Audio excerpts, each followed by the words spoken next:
ഒരിടവേളയ്ക്ക് ശേഷം വീണ്ടും കോഴിക്കോട് NIT വിവാദങ്ങളിൽ നിറയുകയാണ്.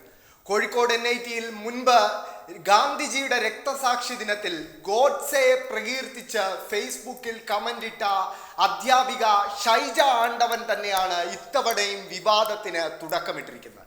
ഷൈജ ആണ്ടവൻ കഴിഞ്ഞ ദിവസം ഒരു ഇമെയിൽ സന്ദേശം അവിടുത്തെ വിദ്യാർത്ഥികൾക്കും അധ്യാപകർക്കും രജിസ്ട്രാറിനും ഉൾപ്പെടെ അയച്ചിരുന്നു.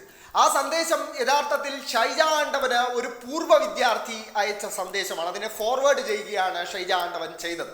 ആ സന്ദേശത്തിൽ ഈ പൂർവ്വ വിദ്യാർത്ഥി ഷൈജ ആണ്ടവൻ ഫേസ്ബുക്കിൽ ഗാന്ധിജിയെ അപമാനിച്ച് കമന്റിട്ടതിൻ്റെ പേരിൽ സൈബർ ആക്രമണം നേരിട്ടപ്പോൾ നിശബ്ദരായി നിന്ന NIT വിദ്യാർത്ഥികളെ ആക്രമിക്കണം എന്നൊരു ആഹ്വാനം ഉൾപ്പെടെയുണ്ട്. പുറത്തു പറയാനാവാത്ത നിലയിൽ അതിരൂക്ഷമായ ആക്രമണാഹ്വാനമാണ് ആ സന്ദേശത്തിലുള്ളത്. ആ സന്ദേശമാണ് NIT അധ്യാപികയായ ഷൈജ ആണ്ടവൻ മറ്റു വിദ്യാർത്ഥികൾക്കും അധ്യാപകർക്കും രജിസ്ട്രാറിനും ഉൾപ്പെടെ ഫോർവേഡ് ചെയ്തിരിക്കുന്നത്.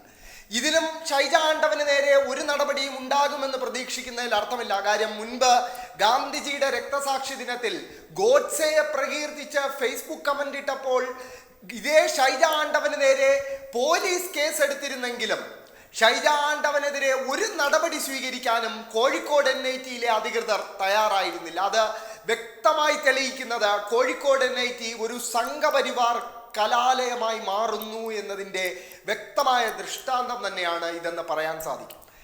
നമ്മൾ കൃത്യമായി ഓർക്കുകയാണെങ്കിൽ മുൻപ് ഗാന്ധിജിയുടെ രക്തസാക്ഷി ദിനത്തിലാണ് ഒരു പ്രമുഖ സംഘപരിവാർ അനുകൂലിയുടെ ഫേസ്ബുക്ക് പോസ്റ്റിന് താഴെ proud of Godse four saving India എന്നൊരു കമന്റ് ഷൈജ ആണ്ടവൻ ഇടുന്നത്. അതായത് ഇന്ത്യയെ രക്ഷിച്ച ഗോഡ്സെ അഭിമാനമാണ് എന്ന്. ഗാന്ധിജി എന്ന രാഷ്ട്രപിതാവിനെ അപമാനിക്കുക മാത്രമല്ല, ഗോഡ്സെ എന്ന ഗാന്ധിജിയുടെ ഘാതകനെ പ്രകീർത്തിക്കുക കൂടി ചെയ്യുന്നുണ്ട് ഈ NIT അധ്യാപിക ആ കമന്റിൽ.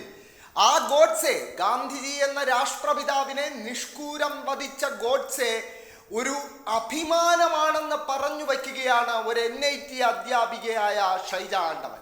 അന്നും ഷൈജ ആണ്ടവനെതിരെ പോലീസ് കേസ് എടുത്തിരുന്നെങ്കിലും ഒരു നടപടിയും സ്വീകരിക്കാൻ കോഴിക്കോട് NITയിലെ അധികൃതർ തയ്യാറായിരുന്നില്ല. കോഴിക്കോട് NIT അധികൃതർ ഒരു സംഘപരിവാർ മനോഭാവം വെച്ച് പുലർത്തുന്നു എന്ന് പറയാൻ പല കാരണങ്ങളുണ്ട്. അതിന് ഒരു ഉദാഹരണം മുൻപ് രാമക്ഷേത്ര പ്രാണപ്രതിഷ്ഠയുമായി ബന്ധപ്പെട്ട ക്യാമ്പസിൽ നടന്ന ചില സംഭവങ്ങളാണ്. രാമക്ഷേത്രത്തിന്റെ പ്രാണപ്രതിഷ്ഠയുമായി ബന്ധപ്പെട്ട് ചില വിദ്യാർത്ഥികളും അധ്യാപകരും ചേർന്ന് അതിനെ പ്രകീർത്തിച്ചുകൊണ്ട് ജയ് ശ്രീറാം വിളികൾ ഉൾപ്പെടെയായി ഒരു ചടങ്ങ് NIT ക്യാമ്പസിൽ നടത്തുകയുണ്ടായി. എന്നാൽ അതിന് പ്രതിരോധമെന്നോണം, ഒരു പ്രതികരണമെന്നോണം ഒരു കൂട്ടം ജനാധിപത്യ വിശ്വാസികളായ വിദ്യാർത്ഥികൾ അതിനെതിരെ, പ്രാണപ്രതിഷ്ഠയ്ക്കെതിരെ ക്യാമ്പസിൽ സമരം ചെയ്തപ്പോൾ, പ്രതിഷേധം സംഘടിപ്പിച്ചപ്പോൾ ആ വിദ്യാർത്ഥികൾക്ക് നേരെ ഒരു മടിയുമില്ലാതെ ശിക്ഷാ നടപടികൾ സ്വീകരിച്ചവരാണ് കോഴിക്കോട് NITയിലെ അധികൃതർ.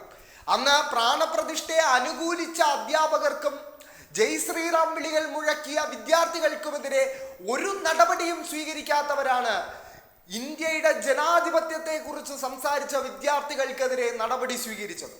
സമാനമാണ് അവിടെ ഹോസ്റ്റൽ സൗകര്യങ്ങളുമായി ബന്ധപ്പെട്ട് സമരം ചെയ്ത വിദ്യാർത്ഥികൾക്കെതിരെ എടുത്ത നടപടിയും.